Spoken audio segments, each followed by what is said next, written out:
10 years ago, a car crash stole my memory. I was a woman who swore she'd never marry.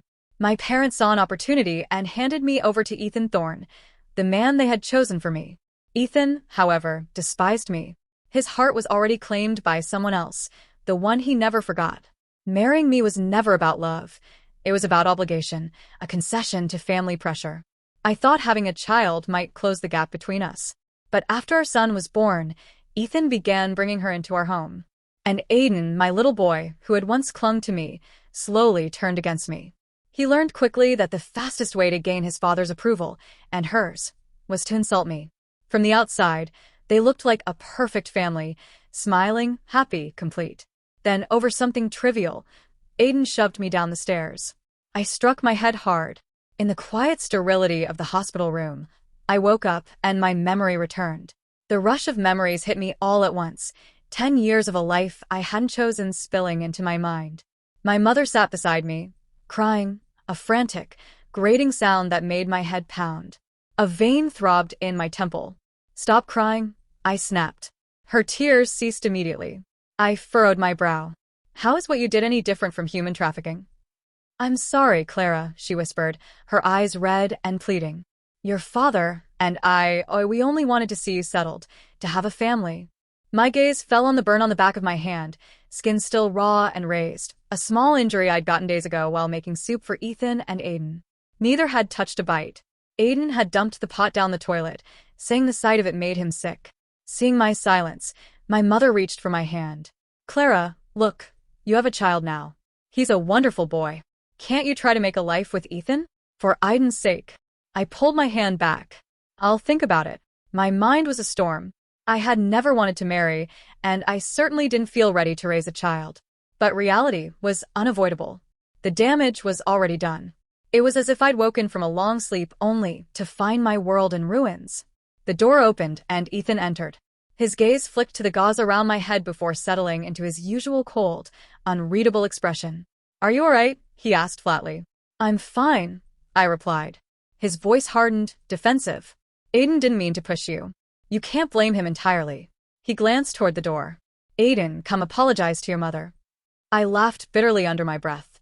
Aiden, my own son, just another piece in their twisted arrangement. Aiden shuffled in, face set in a sullen pout, silent and unwilling to speak. My mother nudged him gently. "Go on, sweetie. Say sorry to mommy." He muttered the words, barely audible and full of resentment. "Sorry." "Okay," I said. His eyes widened in surprise. He had expected the usual routine, me rushing to comfort him, absolving him of blame, perhaps even apologizing for being in his way. My mother quickly stepped in, smoothing things over. "There, that's settled. All forgiven. Let's put it behind us." She smiled brightly. "I'll drive everyone home." Back in the house that had never felt like mine, Ethan grabbed his car keys from the hook by the door. "Start on dinner." "Aiden hasn't eaten yet," he said. "I'm heading back to the office," he added, shrugging on his coat. "Don't wait up." And just like that, he was gone. I lingered in the kitchen, surrounded by gleaming appliances and pristine cookware, a strange sense of detachment washing over me. The woman I had been before the accident could barely boil water, yet this woman, this 10-year stranger, seemed capable of whipping up gourmet meals with ease. The hands that had once traced piano keys and painted canvases were now rough, calloused, hardened by years of labor and care. "What are you doing? Why aren't you cooking?" "I'm starving." Aiden appeared behind me, impatience darkening his small face. I pressed my lips together and moved to the sink, stiffly washing vegetables.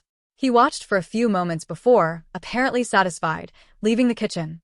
When the meal was ready, I set steaming plates on the dining table. Aiden took a single bite, then slammed his fork down. "This is disgusting. Can't you do anything right? You've been cooking for 10 years and it's still awful." I tasted each dish calmly. They weren't awful, they were good, maybe even better than our family chef had ever made.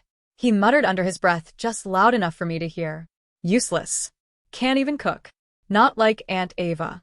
She can paint, race cars, do anything." He locked eyes with me. "I don't know why Dad ever married you. You're nothing compared to her." I reached over and removed his plate. "If you don't like it, don't eat it." His jaw dropped. "Are you trying to starve me? You're the one who said it was disgusting." Then make me something else, he yelled, his face flushed with anger. I'm not your servant, I said, returning to my own plate. With a scream, he kicked the table leg, leapt from his chair, and stormed off to his room. The door slammed behind him with a deafening bang. Why didn't you feed him? Ethan's voice boomed through the living room, his face stormy as he confronted me. Aiden didn't mean to push you, Clara. Do you really need to be petty with a 7-year-old?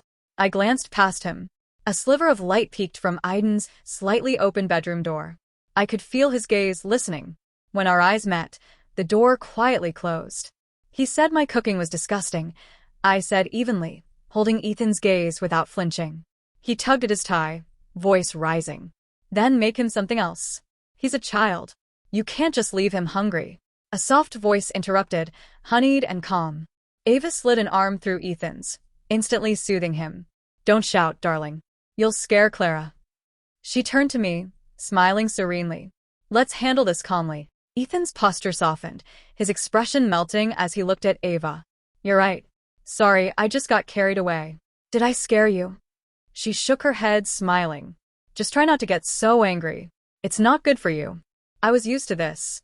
Ava, always hovering, always present. Since Aiden's birth, she had been at every family event, a constant reminder of my displacement. She spent every Christmas here, every New Year's Eve outside lighting fireworks with Ethan and Aiden, a perfect family snapshot, while I cleaned up the mess they left behind. I had endured this humiliation for 10 years. And in that moment, something inside me broke. 10 years of a suffocating lie. All because I had lost my memory. Now that it was back, why should I continue living like this? I want a divorce. Ethan froze. What did you say? A divorce. He stared at me, incredulous, then laughed sharply, as if I had spoken madness. Your family forced this marriage, and now you want out? Clara, don't be hasty, Ava said, eyes welling with tears she didn't shed for me. She stepped toward me, her voice trembling. Is it about me and Ethan? Did you misunderstand? She looked heartbroken. I'll keep my distance. Please don't do this. Don't let Aiden grow up without a mother. Her performance made my stomach twist. I had believed her once. The old, amnesiac Clara would have, only for Ava to twist my words later, casting me as the villain in Ethan and Aiden's eyes. A game they had played for years, poisoning our family from the inside. My lawyer will contact you about the details, I said, ignoring them. I began packing a suitcase. Stop playing games, Clara. Ethan shouted, contempt lacing his voice. Your pathetic little tricks don't work on me. He stormed out. Ava shot me a triumphant, pitying look before hurrying after him. Ethan. Aiden appeared in the doorway, grinning from ear to ear. Are you really leaving? I didn't respond.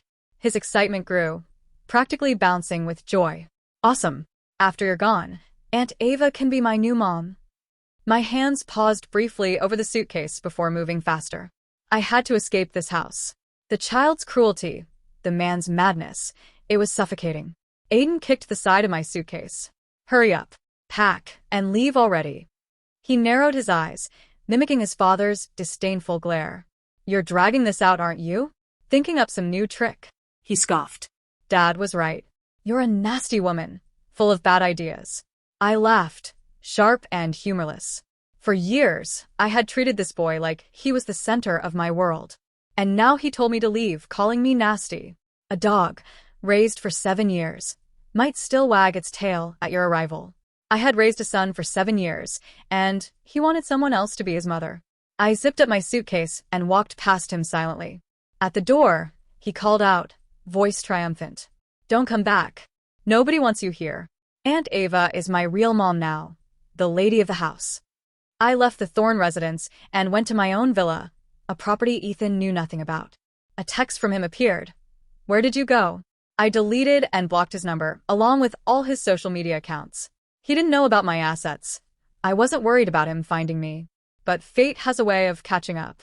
The next day, Ethan was at my doorstep, stormy and furious. My parents had betrayed me again. What are you doing here? I asked, keeping the door just cracked open. He reached for my arm. Come home. I pulled back. I wasn't joking about the divorce. Confusion crossed his face. You want to end our marriage over Aiden accidentally pushing you down the stairs? He apologized, Clara. What more do you want? Is one incident really worth throwing everything away?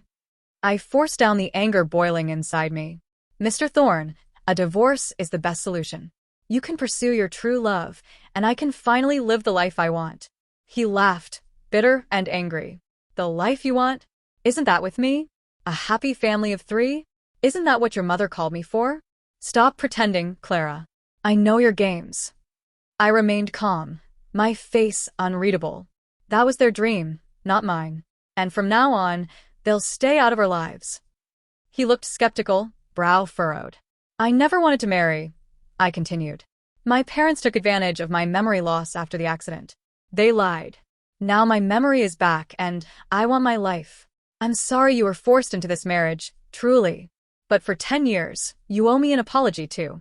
Ethan froze, shock and disbelief flashing across his face. Pick a day, I said, leaving no room for argument. Let's sign the papers. After he left, I drove straight to my parents' house to settle the score. They looked startled, sipping tea in the living room. I dropped onto the sofa, without a word. Mrs. Chun, our longtime housekeeper, immediately appeared with a glass of mango juice, silently offering peace. Mrs. Chun, please. Give us a moment. I need to speak with my parents alone. She hesitated, reading the storm on my face, then wisely disappeared back into the kitchen. Clara, my father began, voice trembling slightly. What brings you here today? Have you formally adopted Ethan as your son? I asked quietly, dangerously calm. Planning to hand over the company too? They waved their hands frantically. No, of course not, my mother insisted. We've loved you since you were little. Why would we ever do that? I narrowed my eyes. Then why lie to me? Why force me to marry him? We only wanted you settled, my mother stammered. Happy. Happy, I repeated, voice cold. Do you have any idea what my life has been for 10 years? She looked shocked. But your mother-in-law always said you were so happy together. And Ethan was always kind, so respectful, she wrung her hands. I lifted my burned hand. This is what your good son-in-law looks like. I stood, voice steel hard. A person with no memory, forced into a marriage, doesn't love. She depends because she has no one else. That isn't love. Instead of stopping me from divorcing, you should check what he's done over the last decade. I am divorcing him. And I don't want the child, I declared unwavering. I will not raise a child who has already betrayed me. My parents stared at me, confusion and helplessness written across their faces. I didn't wait for their response. I grabbed my bag and walked out. With the pressure from them finally gone, Ethan and I finalized the divorce swiftly. True to my word, my parents investigated my life over the past decade. Shocked by the truth, they immediately severed all ties and withdrew financial support from the Thorne Group. Without my family's backing, the Thorne Group became a sinking ship, floundering in a storm. Competitors circled, sensing weakness, while Ethan struggled to keep the company afloat. Meanwhile, I returned to the life I had always wanted: horseback riding, archery, skydiving, racing cars. When adrenaline wasn't enough, I traveled, documenting everything with photos and videos. Within a month, I had amassed over 1 million followers. My newfound fame brought an invitation from the headmaster of a prestigious elementary school. They wanted me to film a promotional video. The moment I arrived on campus, a small figure blocked my path. Did Aunt Ava send you? Aiden demanded, arms crossed. I told her she was supposed to come to parent-teacher conferences today. A little girl standing nearby gasped. Aiden, is that your mom? She's so pretty. Before Aiden could respond, the girl's mother called her away. He looked around at other parents and then back at me, a conflicted expression on his face. Tisk, he clicked his tongue. Fine, whatever. Since you're here, you can do it. Let's go. He began walking toward the main building, but I didn't follow. After a few steps, he stopped, noticing I wasn't behind him. What are you doing? He yelled, face flushed. I'm not here for your parent-teacher conference. Aiden blinked, uncertain, thinking I was joking. Stop messing around, okay? Come on. He stepped closer, offering a truce. I'll let you be my mom for today. I don't acknowledge you as my son. His jaw dropped, and he stood frozen. Before he could speak again, the headmaster and staff arrived, inadvertently pushing Aiden aside. He was left on the edge of the crowd, bewildered. Ms. Lin, hello, the headmaster said warmly, extending his hand. I'm David Chun, headmaster here. It's an honor to meet you. I offered a small, Polite smile. The pleasure is mine. It's far too sunny here. Shall we discuss the shoot in my office? Right this way. Surrounded by staff, I was escorted to the administration building, leaving Aiden behind without a backward glance. Once the plan was set, the headmaster introduced me to a young boy who would appear with me in the video. The scene was on the school's athletic field. I was to portray his mother, walking hand in hand with him and finishing with a warm hug. Each time I hugged him, he blushed deeply and forgot his lines, forcing multiple retakes. He tugged nervously on my sleeve. I'm sorry, miss. I'm just really nervous. I knelt to his level, smoothing his hair gently. It's okay. We can take a break if you need. No rush. Okay. Thank you, miss. He shuffled his feet and, with sudden courage, planted a quick, shy kiss on my cheek. Then he turned scarlet and ran off. I was still smiling when I noticed movement out of the corner of my eye. It was Aiden standing a few yards away, watching. I had no idea how long he'd been there. When he realized I'd seen him, his fists clenched, he shot me a glare, grunted in disgust, and ran off. The promotional video was a huge success. Upon release, it went viral, climbing to the top of trending charts. Coincidentally, my alma mater was celebrating its anniversary. The dean of my department invited me back to speak to current students, explaining he had tried to reach me for years, but my parents had claimed I had moved abroad. This time, I couldn't refuse. Upon arrival, the first person I saw was Ethan. I had almost forgotten we were alumni. He strode toward me, brow furrowed. What are you doing here? Are you following me? Please. Don't flatter yourself, I replied. He opened his mouth to respond, but a young student volunteer interrupted. Clara, you're finally here. You're on in 5 minutes. Come on, I'll take you backstage. Okay. Ethan's frown deepened as he grabbed my wrist. How do I not know you went to an A-list university? I shot him a withering look and yanked my arm free. There's a lot you don't know about me. Before our marriage, my parents, desperate to hide the truth, had erased my past. They told him I had been living abroad, painting me as an uneducated, spoiled rich girl obsessed with him, trapping him in a marriage. He had believed it. In his eyes, I was worthless, and under his influence, Aiden had learned to despise me as well. Only a brilliant, accomplished woman like Ava deserved to be his mother. Clara, we have to go, the student urged. I turned my back on Ethan and followed her backstage. When I stepped onto the stage, the auditorium exploded into applause. Students stood from their seats, cheering my name as if welcoming a legend. In the audience, I spotted Ethan. His face was pale, unreadable, a storm of disbelief and confusion brewing behind his eyes. After my speech ended, I barely made it backstage before I was surrounded by students, their excitement almost suffocating. Clara, can I have your autograph? Can we take a picture together? Your words were amazing. I raised my hands gently, trying to calm the crowd. One at a time, please, I said with a smile. A girl in glasses beamed. I've always loved the poems you published when you were a student here. Me too. They're still legendary, another chimed in. Before I could respond, a familiar voice cut through the noise. What poems? Ethan stood just a few steps away, his tone clipped, his confusion obvious. One of the students turned toward him, frowning. You didn't know? The poems that everyone at the university read. Weren't you and Ms. Lin in the same year? Ethan's expression hardened. I thought those were written by Ava. The students laughed in disbelief. Ava who? No way. Everyone knows Clara Lynn wrote them. Her work is still displayed on the school's honor wall. The color drained from his face. The students' voices overlapped, each one correcting Ethan, unknowingly unraveling the lie he had lived by. His eyes widened in dawning horror. Without another word, he turned and rushed out of the backstage area, heading straight toward the honor wall. When the event finally ended, I was walking out with a cheerful group of students when I saw him again. Ethan stood alone near the exit, shoulders slumped, face pale. The moment our eyes met, he pushed away from the wall and moved to block my path. I turned to the students. Go on ahead. I'll join you later. Once we were alone, his voice came out hoarse and trembling. Clara, did you really write those poems? My eyes were cold. I don't owe you an explanation. His face twisted in quiet pain. I stepped to walk past him, but he caught my arm. The landslide during our senior year, he said, his voice shaking. The school sent volunteers to help the victims. Were you there? I already told you, I said sharply. I don't have to answer anything. He swallowed hard. Please. Just this one question. Then I'll never bother you again. I hesitated, then said flatly. Yes. I was there. So what? A strange light flickered in his eyes, desperate, almost wild. Your wrist, he whispered. Do you have a scar? My instinct took over. I pulled my hand back, automatically covering the pale, jagged line that marked my right wrist. He saw. The blood drained from his face as he whispered. It was you. His voice cracked. You have the scar. You're the one who saved me. I said nothing. He stared at me like a man seeing the truth for the first time. How could I have forgotten?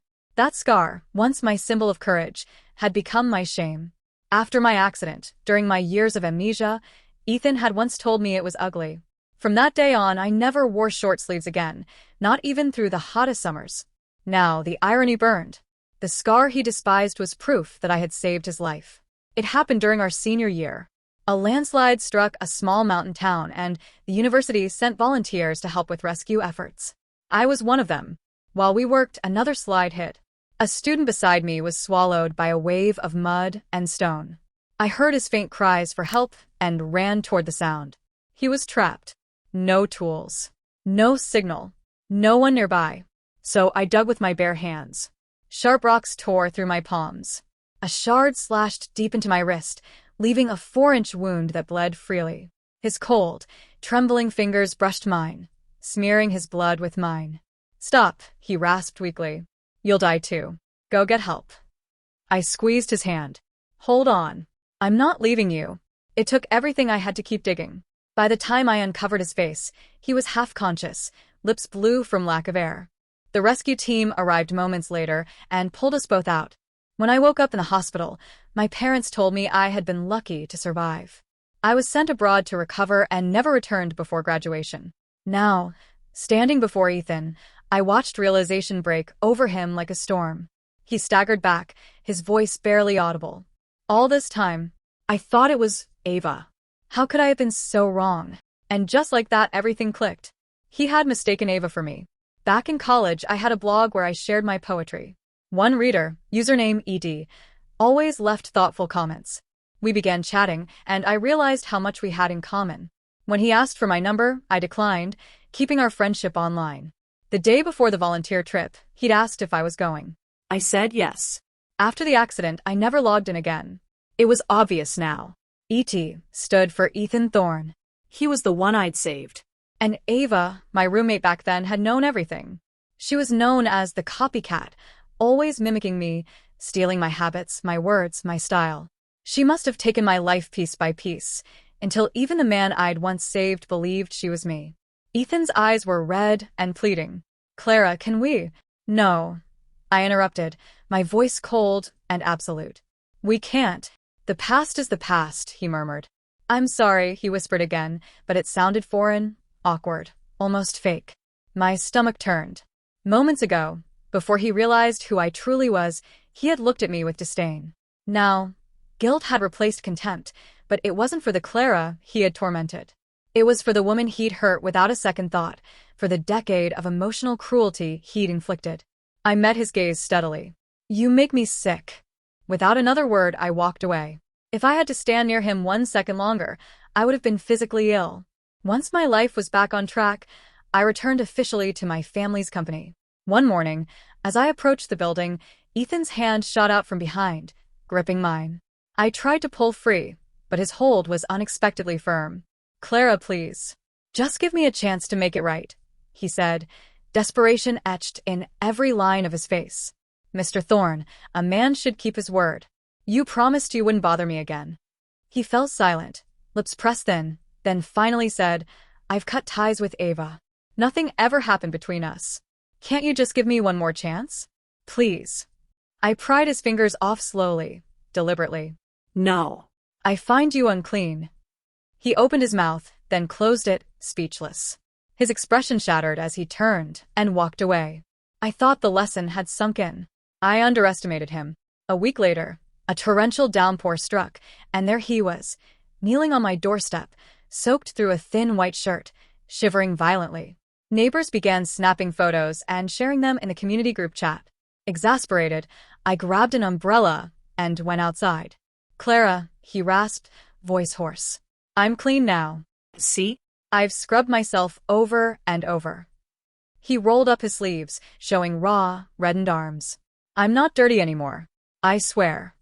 His wet shirt clung to lean muscles, rain plastering his hair to his forehead. The performance was impressive, but I was unmoved.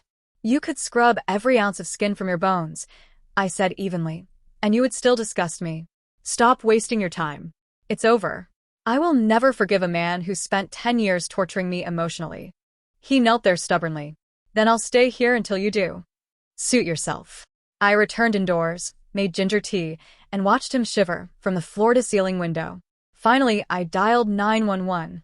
Half an hour later, the police and his parents arrived, and it took all of them to drag him away, screaming my name the whole time. Later, unlocking my front door after a walk, a small orange cat darted from the bushes, rubbing against my leg. It was filthy and clearly a stray, but its eyes were expectant. 2 hours later, I was cuddling a clean, fluffy, sweet-smelling kitten. You're a handsome boy, I cooed, burying my face in its soft fur. What should I call you? The kitten wriggled free, and I laughed. A boy, then.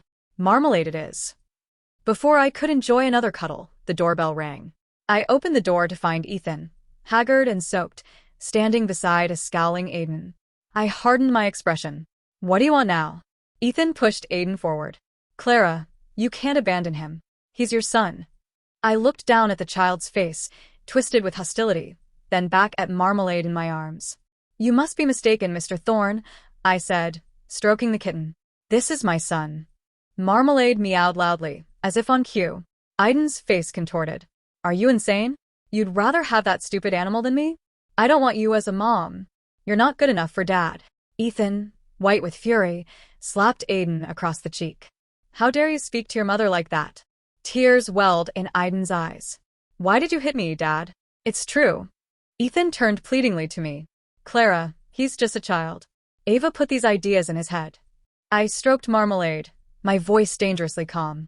I'm sure you wouldn't want this to get uglier than it already is, would you, Mr. Thorne? He hesitated, the words dying on his lips. I understand, he whispered. Good day. I closed the door on Aiden's wailing and Ethan's silent remorse. Marmalade purred softly in my arms, unbothered by the chaos outside. After that day, Ethan never appeared in front of me again. Occasionally, I heard whispers about him through clients and associates. The rumors said that post-divorce, he had become a ghost in his own home, throwing himself into work, ignoring his son, and making life miserable for his employees. The next time I saw Aiden, it was in the lobby of my company.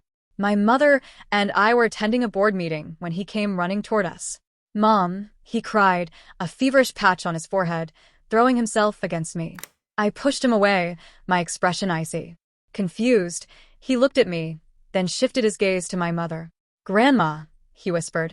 My mother adjusted her expensive shawl, her tone cutting. Security, she called. Why are you allowing strangers to wander in? Within seconds, 2 guards and a receptionist arrived, pulling Aiden away. Mom, don't leave me. Dad doesn't want me, and Aunt Ava doesn't want me. Please, Mom, not you too, he sobbed, voice cracking, body trembling. My mother's face darkened. Get him out of here. The guards dragged him away, leaving me alone. I ignored my mother and walked toward the elevators, my arm free. The bond between us had been severed the day they sacrificed my life for their convenience. My mother's eyes glistened with unshed tears as she watched me go. I never sought revenge on Ava. She came to me. She stormed into the cafe where I was meeting a client, grabbed my coffee, and tried to fling it in my face. I sidestepped effortlessly. The hot drink splashed across the sofa instead. Her face twisted with rage. Clara Lynn, you have everything. Why couldn't you let me have Ethan? My whole life, she shrieked. From college until now, I've lived in your shadow. I finally had his love, and you snatched it away. You don't even want him. You just can't bear to see me happy. I laughed, sharp and cold. You chose me as your rival. If it weren't me, you'd be imitating someone else. You built your life on lies, Ava. Eventually, reality catches up. You're the liar, she screamed. If not for you, Ethan would have loved me. Do you know how hard I worked? We were about to be married. I felt a pang of pity. She had clawed her way from nothing into a top university, brilliant and resilient, yet she had wasted her talent on greed and ambition for someone else's affection. She had never learned the fundamental truth. The only person you can truly rely on is yourself. I have no interest in your Ethan, I said calmly. You can have him. You're lying, Clara, she shrieked as I walked away. I will make you pay. In the car, my assistant beamed. Ma'am, it's time. We can close the deal. I leaned back, closing my eyes, nodding slightly. Inside the boardroom of the Thorn Group, faces turned toward us as we entered. When Ethan saw me, his reaction was immediate: shock, disbelief, something unreadable. Clara, what are you doing here? My assistant remained cool. Ms. Lin is here to sign the acquisition contract. She is now the CEO of Lin Corporation. A stunned silence settled over the room. Ethan looked struck, like lightning had hit him. I am not a saint. I do not forgive those who wrong me. I thought, calm and resolute. I placed the contract before him. His eyes darkened, resignation clear. He read quickly, passed it along, and after unanimous consent, I signed the final page, without hesitation. Mr. Thorn? I asked, handing him the pen. His signature was slow, pained. A pleasure doing business, I said. Likewise, he murmured. Then, almost quietly, he added, your talent and acumen are remarkable, Ms. Lin. I was a fool not to see it before. I am truly sorry. He bowed deeply. I hope you learned something, Mr. Thorn. Never underestimate others, or you may find yourself humiliated again. As we left, I was absorbed in my phone, unaware of the car speeding toward the sidewalk. Clara. A body slammed into me, shoving me aside. I hit the pavement, world spinning. Looking up, Ava stood trembling, having jumped out of the car. In the middle of the street, Ethan lay bleeding, unmoving. My hands shook as I grabbed my phone, calling for an ambulance. My mind was blank with shock. CLA. Clara, he rasped, blood bubbling from his lips. The life I owed you. I've paid it back. The sentence never finished. Ava was arrested for attempted murder and sentenced to prison. Ethan, however, didn't fare so well. His injuries were too severe. He slipped into a coma, suspended in a fragile limbo between life and death. The doctors warned that he might never wake up. I took a slow sip of my tea, letting the quiet sink in. Life had a strange way of settling debts. Ethan had repaid his, just not in a way either of us could have imagined. Meow. Marmalade, who had grown from a scrappy stray into a gloriously plump orange cat, leapt onto my lap. You're getting so big, my fatty son, I said, stroking his fur. Meow, he purred, curling up comfortably in the sunlight streaming through the window. The rocking chair swayed gently beneath me. My past was behind me. It was time for me and my fat son to embrace a new chapter. Aiden's perspective. For as long as I can remember, Dad never liked Mom. I didn't understand why. Mom was kind, gentle, and loving. I loved her anyway, enough for both of them. But somewhere along the way, I started hating her too. Maybe it was hearing Grandma and Grandpa complain. Maybe it was watching Dad yell at her constantly. Or maybe it was seeing Aunt Ava take me on amazing adventures Mom never could. Mom cried, but Aunt Ava was strong, confident, untouchable. She could do anything. The day I pushed Mom down the stairs, seeing her pale and weak in that hospital bed made me feel guilty, but I didn't apologize. I was too stubborn. When Mom divorced Dad, I felt a strange happiness. But after she left, the house felt empty. Later, Aunt Ava promised she'd come to my parent-teacher conference, but she canceled, saying she had a facial. I was upset. Mom had never broken a promise. Then I saw her. My mom. I thought she had come for me. But the headmaster and teachers swarmed her, building an invisible wall between us. That's when I felt it, a gap that could never be closed. I followed them and saw another boy kiss her. I was furious. Furious at her kindness toward him, and furious he got to kiss my mom. Eventually, I discovered the truth. Mom never wanted the marriage she was in. I saw her videos online. She could do everything.